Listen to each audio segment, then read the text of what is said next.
Friends, मी आहे तुमची लाडकी मनवा. फ्रेंड्स, मी मधले काही दिवस काही पोस्ट करू शकले नाही, कारण सॅटर्डे संडे होता ना.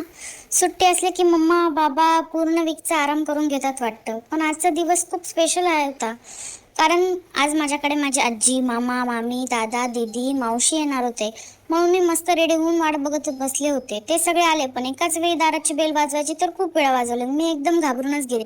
मग काय, मामी आली, तिने मला क्यूट हग केलं आणि नुसते पापे घ्यायला लागले. नंतर ही बघा, ही माझी दीदी कशी गोल गोल फिरवते. पण माझा सर्वात फेवरेट कोण असेल तर माझी आजी.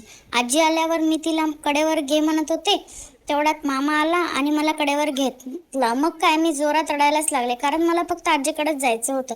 शेवटी मी आजीला चिटकून राहिले.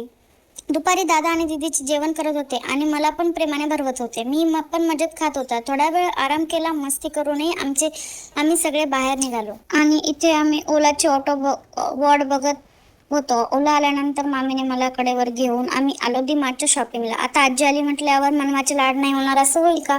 हे बघा, मी कशी मस्त चिल करते ट्रॉलीमध्ये आणि दूध पित आहे.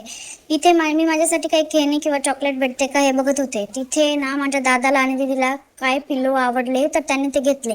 आणि इथे बघा, मम्मा आमच्यासोबत मॉलमध्ये पण मस्ती करते. मला ना चप्पल खूप आवडतात फ्रेंड्स, म्हणून आजीने आणि माऊने माझ्यासाठी नवीन चप्पल आणि ब्लँकेट घेतलं. बाकी सगळे काहीतरी काउंटरवर करत होते आणि काय घेतले हे चेक करत होते आणि मी मात्र माझ्याच मस्तीमध्ये बिझी होते. शॉपिंग झाल्यावर रात्री माझ्या माऊने मला खाली सोसायटीत खेळायला नेलं. मी मला घेतलेले क्रॉक्स घालूनच मस्त धावपळ खेळत होते. रात्री खूप उशीर झाला होता. माऊ म्हणाली, चल म्हण्या, आता खूप उशीर झाल्यावरती जाऊया. मग आम्ही वरती आलो आणि मी गुपचूप झोपून गेले. Thank you so much friends. Video आवडला असेल तर लाईक आणि सबस्क्राईब नक्की करा. आणि उद्याची मस्ती तर अजूनच खूप छान आहे, त्यासाठी चॅनलला सबस्क्राईब करा. बाय बाय, भेटूया नेक्स्ट व्लॉगमध्ये.